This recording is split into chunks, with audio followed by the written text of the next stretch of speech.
तो last video में हमने देखा था कि भाई इक्विवेलेंट कैपेसिटेंस क्या होती है, सीरीज कॉम्बिनेशन क्या होता है और सीरीज कॉम्बिनेशन के लिए इक्विवेलेंट कैपेसिटेंस किसके बराबर होती है। ठीक है, तो आज की वीडियो में देखेंगे कि भाई पैरेलल कॉम्बिनेशन क्या होता है कैपेसिटर्स के लिए और पैरेलल कॉम्बिनेशन के लिए इक्विवेलेंट कैपेसिटेंस किसके बराबर होती है। ठीक है, तो सबसे पहले देखते हैं कि भाई पैरेलल कॉम्बिनेशन क्या होता है। जब हम बोलते हैं कि भाई एक से ज़्यादा कैपेसिटर्स जो हैं वो पैरेलल में कनेक्टेड हैं या पैरेलल में जुड़े हुए हैं, उसका मतलब क्या होता है उसका मतलब ये होता है कि भाई सारे के सारे जो आपके कैपेसिटर्स हैं वो डायरेक्टली बैटरी को कनेक्टेड हैं, ये मतलब होता है इसका।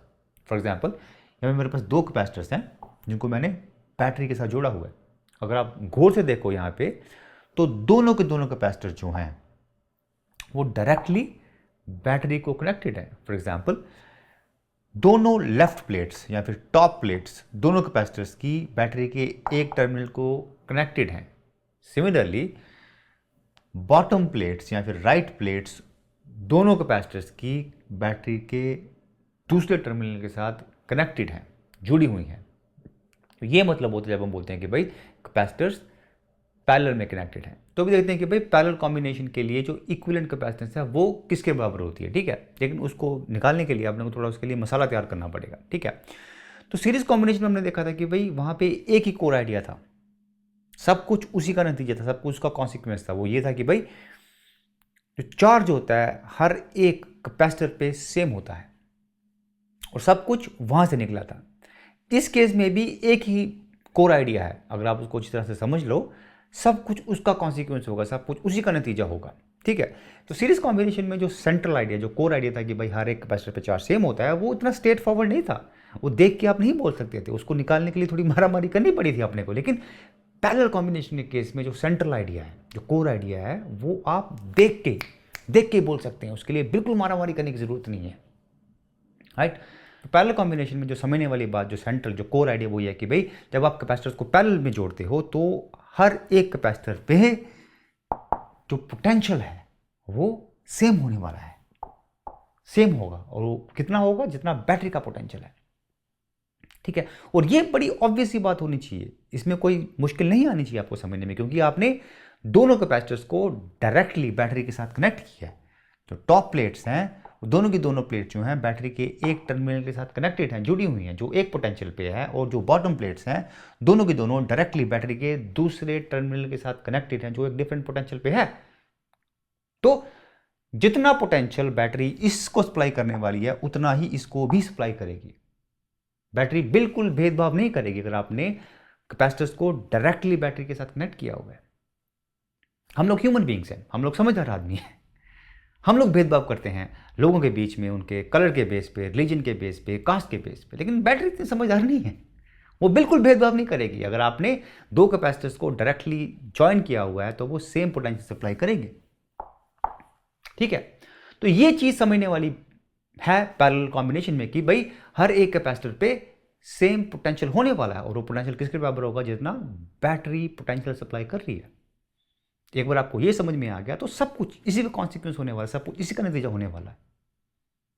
ठीक है, तो इसी चीज को आप एक दूसरे नजरिए से भी देख सकते हो। आपके पास ये कंडक्टर है, ये प्लेट कंडक्टर है, और जिस वायर से आपने जोड़ा हुआ ये भी कंडक्टर है। तो आप इस तीन कंडक्टर्स को एक कंडक्टर मान सकते हैं, एक सिस्टम मान सकते हैं, जो आपके बैटरी के इस टर्मिनल के साथ कनेक्टेड है। तो पूरा का पूरा जो कंडक्टर आपका एक कंडक्टर है वो सेम पोटेंशियल पे होगा। राइट, और वो पोटेंशियल किसके बराबर होगा? जितना इस टर्मिनल का पोटेंशियल है।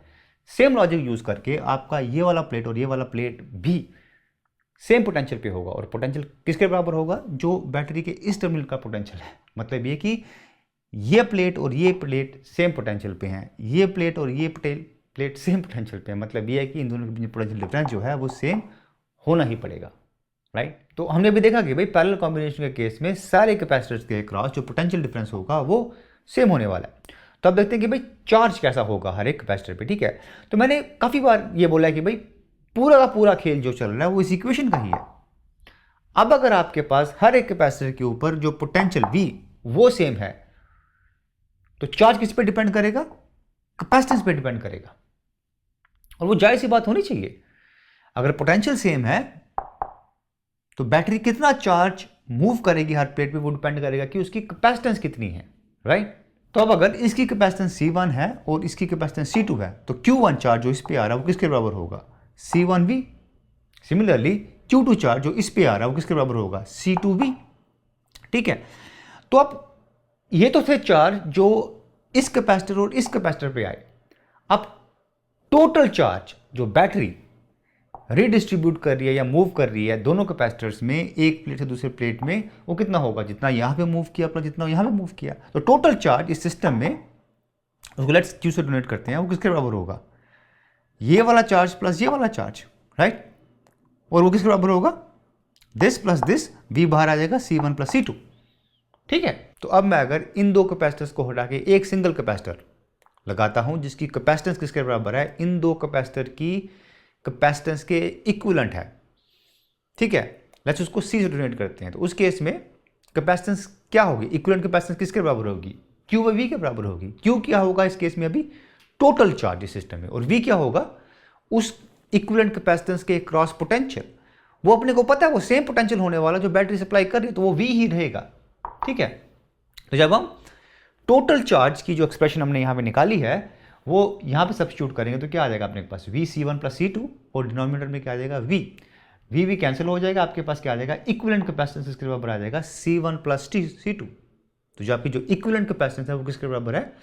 आप जो इंडिविजुअल कैपेसिटर्स आपने जोड़े हैं उनकी कैपेसिटर्स को आप जोड़ दो, जमा कर दो, ऐड कर दो, तो आपके पास इक्विवेलेंट कैपेसिटेंस आ जाएगी पैरेलल कॉम्बिनेशन के केस में। ठीक है, तो अगर हमने जो रिजल्ट निकाला है वो दो कैपेसिटर्स के लिए लगाया है, लेकिन अगर आपके पास दो से ज़्यादा कैपेसिटर्स भी हैं तो उसके केस में भी सेम रिजल्ट एप्लीकेबल रहेगा। अगर आपके पास 3 कैपेसिटर हैं जो आपने पैरेलल में लगाए हैं तो इक्विवेलेंट कैपेसिटेंस किसके बराबर होगी? C1 plus C2 plus C3 and so on. ठीक है, तो इस केस में जो हमने इक्विवेलेंट कैपेसिटेंस का रिजल्ट निकाला है वो चौंकाने वाला नहीं, उसमें कोई सरप्राइजिंग बात नहीं है। ठीक है, जब हम सीरीज कॉम्बिनेशन में देखा था हमने तो वहाँ पे जो रिजल्ट निकाला था हमने इक्विवेलेंट कैपेसिटेंस का वो चौंकाने वाला था, वो सरप्राइजिंग था, क्योंकि उस केस में जो इक्विवेलेंट कैपेसिटेंस थी वो कम हो जाती थी, घट जाती थी, और घटती भी कितनी थी कि भाई जो सबसे कम कैपेसिटेंस का कैपेसिटर आपने लगाया उससे भी हमेशा कम होगी। लेकिन इस केस में क्या हो रहा है, जब आप कैपेसिटर्स को पैरेलल में जोड़ते हो तो जो इक्विवेलेंट कैपेसिटेंस है वो निकालने के लिए आपको सभी कैपेसिटर्स की कैपेसिटेंस को आप जोड़ दो, जमा कर दो, ऐड कर दो, तो आपके पास इक्विवेलेंट कैपेसिटेंस आ जाएगी। फॉर एग्जांपल अगर आपने दो कैपेसिटर लगाए हैं, एक 2 माइक्रोफैरड का और एक 3 माइक्रोफैरड का पैरेलल में, तो जो इक्विवेलेंट कैपेसिटेंस होगी वो कितनी होगी? 2 + 3 5 माइक्रोफैरड हो जाएगी। ठीक है, तो हमने भी देखा कि भाई पैरेलल कॉम्बिनेशन में जो इक्विवेलेंट कैपेसिटेंस है वो बढ़ जाती है, इंक्रीज हो जाती है। ठीक है, तो मैं एक छोटा सा ट्रिक यूज़ करता हूँ जो एटलीस्ट मेरे को पर्सनली मदद करता है याद रखने में कि भाई पैरेलल कॉम्बिनेशन में जो इक्विवेलेंट कैपेसिटेंस है वो बढ़ जाती है। वो ये है कि भाई मैं सोचता हूँ दिमाग में कि जब आप कैपेसिटर्स को पैरेलल में लगा रहे हो तो आप जो प्लेट का एरिया वो बढ़ा रहे हो, इंक्रीज कर रहे हो। तो अपने को पता है कि भाई जब प्लेट का एरिया बढ़ता है तो जो कैपेसिटेंस है वो बढ़ती है। तो वो याद रखना एटलीस्ट आसान है मेरे लिए, और मैं उसको इस तरह से याद करता हूँ। ठीक है, और मेरे को मदद करता है ये, तो होपफुली आपको भी ये शायद मदद करे। ठीक है, तो आज के लिए इतना ही, आपसे फिर मुलाकात होगी। थैंक यू सो मच, शुक्रिया।